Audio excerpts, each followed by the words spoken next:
Hello, Professor Fiona Kumari-Campbell here. Just wanting to add my 2 cents worth on the subject of transabled people. In 2009, I did a survey with a number of transabled people as part of my book, Contours of Ableism, and the responses to that research is in chapter 10. So I just wanted to say that let's ask, who are transabled people? Transabled people are often known as having experiencing body dysmorphia or body identity integrity disorder, or they're colloquially called wannabes. How do we summarise this very broad group? They really are, transabled people are people who have a intense and overpowering desire to have a physical or sensory impairment. These individuals often argue that their experience of this desire means that they feel abnormal in their current bodies and incomplete without a particular kind of body part missing or being reshaped. In other words, the person needs to be physically or sensorially impaired to become whole. Some of these people already actually have pre-existing disabilities, or they may predominantly identify as being currently able-bodied. The term transabled was actually developed by a transabled activist named Sean O'Connor in 2004. And I would argue that this actually predates some of the kind of complexities and nuances of the transsexual or transgender debate. And I kind of wonder whether, if he was to do this today, whether he in fact would come up to and come up with another term, because it becomes quite confusing. I prefer the definition of body identity integrity disorder, which I'll read you out a quote of what that actually means. BIID is a condition characterised by an overwhelming need to align one's physical body with one's body image. This body image may include an impairment, some might say a disability, most often an amputation of one or more limbs, or paralysis, deafness, blindness, or other condition. In other words, people suffering from BIID don't feel complete unless they become amputees, paraplegic, deaf, blind, or have any other disabling condition. So in many ways, the experience of transabled persons mimics or can be considered very similar to the experience that has been argued by transgendered or transsexual people. Why? Well, they argue that there's something in their appearance, e.g. a limb or a sensation or a movement or a sound, that should not be there. So and that doesn't necessarily mean that there's a belief that the unwanted part is imperfect. So we're not talking about them thinking there's something wrong with the part that exists, but what they really mean is that there's some kind of degree of incongruity. That's a hard word, isn't it? Incongruity or otherness to it. In other words, wholeness is experienced as incomplete, and then the self is then experienced as alien. So with the idea then, we've got the healthy limb or spine is out of place and therefore is not healthy. So I was really interested in this group, not from a therapeutic or pathological perspective, because other people have written about that, but to see what do we make of transabled people's perspectives regarding the question of ableism. So again, just getting back to this group, we have another group called disability devotees. There are people who kind of sexually desire disabled people. Their profile is quite different. You can imagine with that group of devotees, they're predominantly heterosexual males. But with transabled people, there's actually a reasonable number of women who identify as transabled. There's also a mix of gay and straight sexualities.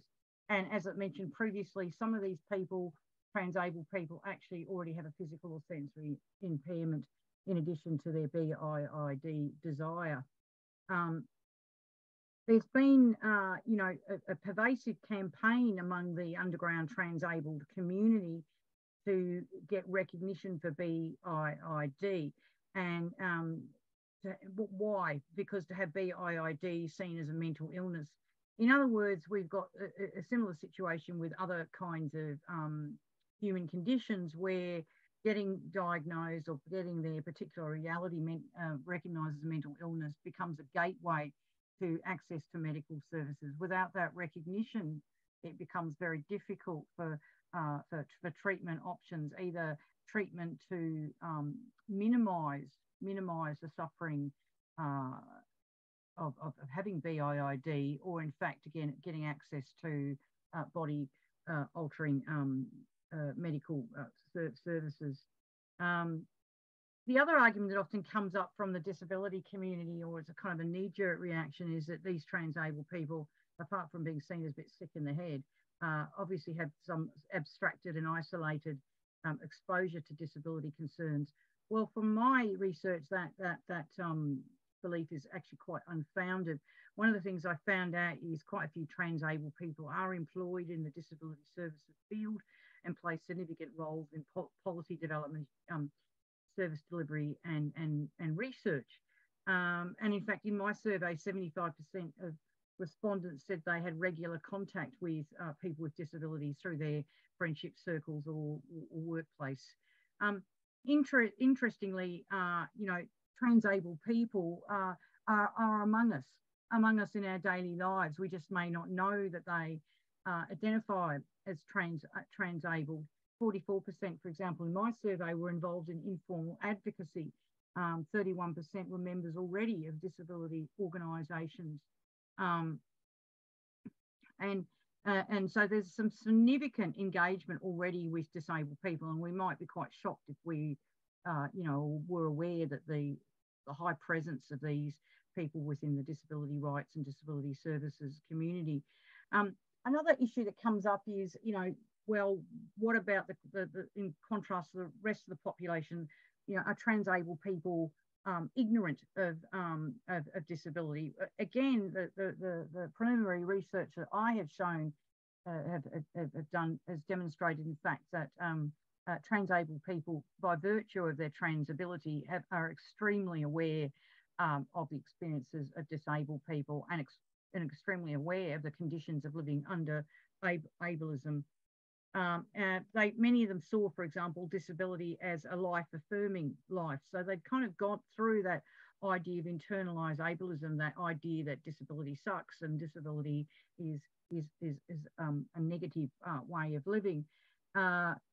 Many of them had shown that their attitudes towards disability were shaped and formed by direct association with disabled people and their experiences as well.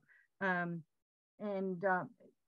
raises a really interesting issue about, well, you know, if we're talking about medical interventions or body modifications, is this a neutral territory? So, for example, in the area of transsexuality, with the affirmative healthcare approach, there doesn't seem to be any particular problematic around, for example, breast removal on natal women having their breasts removed, which were indeed healthy breasts, or indeed genital reconstruction. However, with transabled people, that's another story. So what you find is that there is this terminology along the lines of what we call positive modifications or negative modifications. So these are social constructs. You know, why is it, for example, that it's okay to, again, remove genital areas or sex bodily differences as against a person wanting to request to remove a leg or be made blind. I guess it comes back to, again, the objects of desire, in this case, offends cultural concepts of normativity. But the fact is, given the such negative views about disability and the origins of ableism, is that transabled people, in order to move more towards some kind of psychosocial integration, they've had to profoundly grapple with the forces of ableism and its internalisation. And I just wanted to give you a quote here. So this is a person named Elizabeth who says, "I know that disability is not supposed to be a desirable thing. When I realised I wanted to be disabled, then I went through a whole range of emotions, starting with, quote, I must be stupid, nobody wants that, end of quote. Then on to accepting that I really did want it and I considered all the inconvenience. I know that public opinion about disability is negative, but I expect public opinion about AB wanting to become disabled will be seen as even more negative.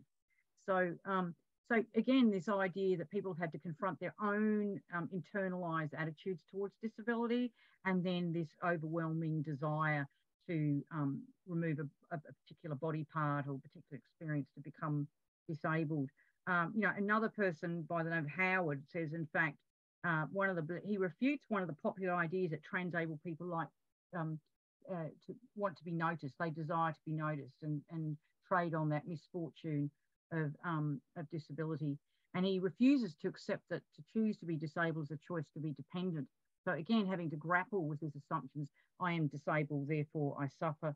So, I mean, like with many disabled people, there is often a confrontation with the degree that one can pass as being able-bodied and what such a gesture might mean. And also to deal with some of the really, what might be seen to be kind of a contradictory complexity. So, for example, if somebody desires to be an amputee and then gets the amputation, and then to get around, they might have use a prosthesis for mobility, and how that might seem to be is contradictory. You know, I wanted to finish my discussion with a quote from a man by the name of Jerry, and he gave me permission to quote this, and it really, really sums it up. Now, Jerry actually wanted to be an amputee, and eventually, you know, the desire was so overwhelming that he took his own actions and subjected his leg to frozen ice, and his leg had to be amputated.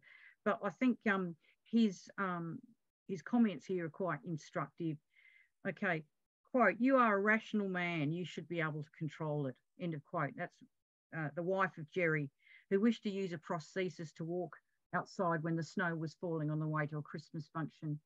And then he says, indeed, I am rational and I should be able to control it. I controlled it for the first 65 years of my life, when I thought my daydreams of being an amputee seemed totally crazy to me. But what has been brewing inside of me since then is the question, why should I want to control it? Fair enough. Why should you assume that a rational man would not want this outcome, amputation, and would want to control it? Why? So, and certainly with the case with Jerry, I know from the correspondence that we had, upon receiving this amputation, the years of depression and turmoil ostensibly subsided, and he went back to the so-called normal life post amputation. I think the issue of transabled is an important area to engage in, because it raises the issue. Just because something might feel abhorrent to yourself, it doesn't mean it's abhorrent to somebody else. And where do we draw the line in terms of ableism being given power in the medical decision-making processes? We allow for all sorts of body modifications, some of which, from my perspective, are actually quite bizarre. And you'd wonder what the mental health of the people are concerned too.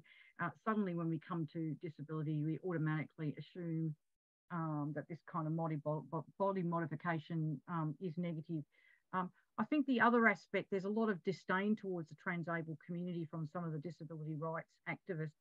I think we need to do more work. We need to engage in dialogue.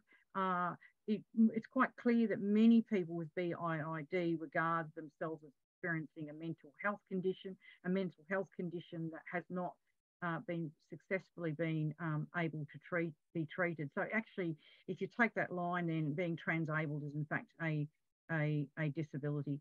But I think more importantly, the dialogue is really important, apart from discussing differences and learning from people who have views that we might find abhorrent or different from our own. But it's also a useful exercise to further explore the conditions of ableism. So thank you very much. That's my 2 cents.